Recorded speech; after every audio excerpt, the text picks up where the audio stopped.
आप बताइए, दरियाब अली अमीन गंडापुर का बयान ऑन रिकॉर्ड नहीं है। हम मर के आएंगे, हम शहीद होके आएंगे, हमारे जनाजे पढ़ लेना, यानी कि शक के पढ़ने या कि नहीं पढ़ने। आखिरी कार्ड इनका अब है क्या? पहले आखिरी कॉल थी, अब आखिरी कार्ड ये है कि ये प्लानिंग कर रहे हैं कि बच्चे और खवातीन, सिर्फ छोटे छोटे बच्चे, उनका मुजाहरा करवाया जाए, उनका मार्च करवा दिया जाए। जवाद फैजी साहब, सानेहा 9 मई को पाकिस्तान मुस्लिम लीग नून ने अपने जिस तरीके से एक इंश्योरेंस पॉलिसी के तौर पर उसे यूटिलाइज किया, आपको लगता है कि 26 नवंबर की रात जो कुछ हुआ, ये सुनहरी मौका है पाकिस्तान तहरीक इंसाफ के लिए कि वो अपने कार्ड्स खेल जाए?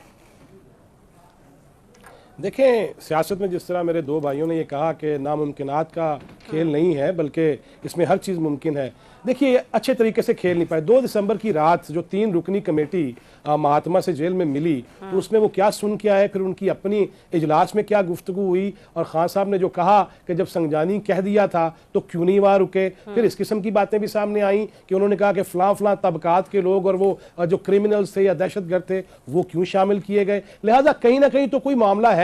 और मेरा ख्याल है, अभी जिस तरह कहा गया कि वो सियासतदान भी हैं और खिलाड़ी भी हैं, मैं समझता हूँ कि वो खिलाड़ी पना ज्यादा साबित करते हैं और इस मुल्क से खेलने की कोशिश ज्यादा करते हैं। वो हमने चाइनीज प्रेसिडेंट की दफा भी देख लिया, हमने एससीओ की तरफ भी देख लिया, बेलारूस के प्रेसिडेंट के आने पे भी देख लिया। मुल्क से खेलना कोई खिलाड़ी होना नहीं होता। लिहाजा मेरा ख्याल है कि कहीं ना कहीं अकल जरूर आई है, मगर ये पार्टी खेलना था। जवाद फैजी साहब, बुखलाई भी तो हुकूमत नजर आ रही थी। अगर तो लाशों की बात है, देखिए मुझे आप बता दें, अब मुझे आप बताइए, दरियाब अली अमीन गंडापुर का बयान ऑन रिकॉर्ड नहीं है। हम मर के आएंगे, हम शहीद होके आएंगे, हमारे जनाजे पढ़ लेना, यानी कि शक के पढ़ने या कि नहीं पढ़ने। लिहाजा इस किस्म की गुफ्तगू जब की जाएगी, लिहाजा उसमें मुझे बताएं, नौजवान है, अगर कोई ऐसा है वो जो जिसने कड़ा पहना हुआ है दौले शाह का, वो तो मरने मारने को तैयार हो जाएगा। और फिर जिस तरह उलमा के अंदर, मसाजिद के अंदर वहां फंड्स तकसीम किए गए अरबों रुपए के केपीके के अंदर, लिहाजा उस किस्म का भी तबकात आ सकते हैं कि घर 5 लाख दे आया वहां, अब मैं शहीद भी हो जाऊं तो खैर है। लिहाजा जब आप जज्बात से खेलेंगे तो इस खेलने को मैं कह रहा हूं आसाबी तौर पे तो जंग होनी चाहिए। लेकिन सियासत में तो होता ही यही है ना जवाद फैजी साहब, आपको हौसलों और जज्बों से खेलना पड़ता है। यहाँ पे बंदूकें या लाशें नहीं होती। सियासत में लाशें नहीं है,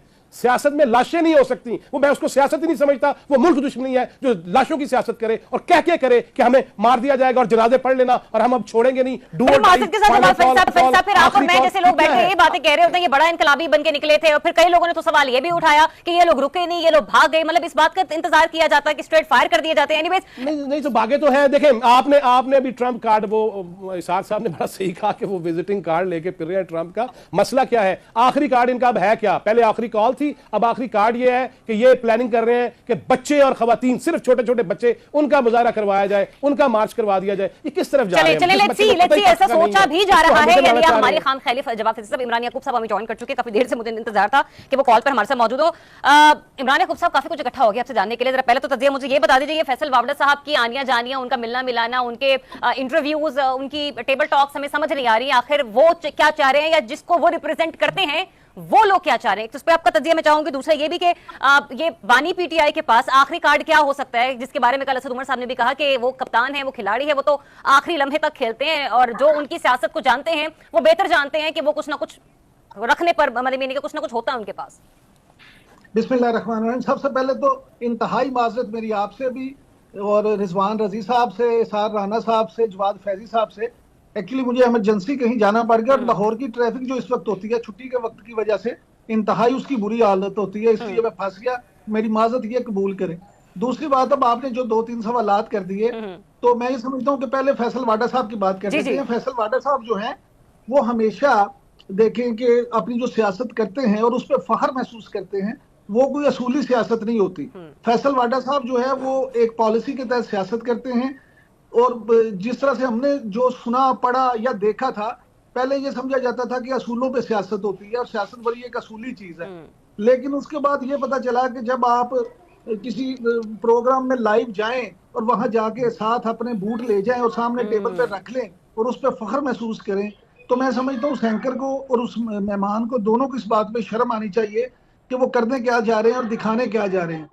उसके बाद अगर आप इस चीज पे आ जाएं कि फैसल वाडा साहब देखें, जिस तरह से वो सेनेटर मुंतखब हुए, जिस तरह से वो सियासत करते नजर आते हैं, जो वो बातें कहते हैं, बाज चीजें तो लोग तो ये भी कहते हैं कि चीजें पहले उन्हें बता दी जाती हैं, फिर उस पर टेम्परेचर ले लिया जाता है, फिर टेम्परेचर लेने के बाद मामला तो और तरह की होती है। ये सारी चीजें जो है ये आपके सामने हैं। लिहाजा मैं जाती तौर पर ये समझता हूँ कि फैसल वाडा साहब मौजूदा सियासत की एक बेहतरीन एग्जाम्पल है।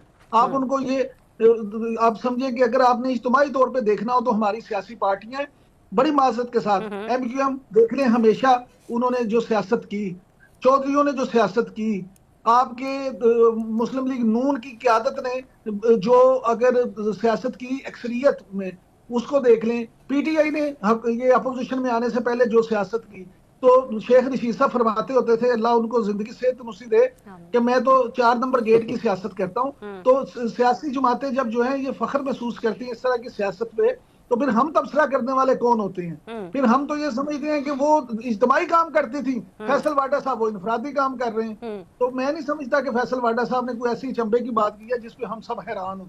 अच्छा, अब आ जाता हूँ आपके दूसरे सवाल की तरफ कि बानी चेयरमैन जो है उनकी सियासत, उनका आखिरी कार्ड क्या होगा? तो देखें, वो तो हर कार्ड आखिरी कार्ड समझ के खेलते हैं।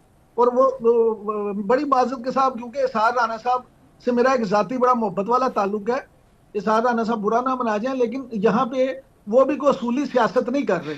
उनका मसला ये है कि वो इक़्तिदार हासिल करना चाहते हैं बाई हुक और बाई क्रुक, इसमें कोई शक नहीं कि वो इस वक्त। अच्छा, मैं डर गया इमरान के, आप ये कहने लगे हो, मैं इमरान साहब मैं डर गया कि आप शायद ये नहीं जुमला, मैं डर गया आप ये कहने लगे हो कि इसार राना असूली सहाफत नहीं करते, और वो असूली सियासत कोई नहीं करता, तो मैं क्या कर सकता हूँ उसका?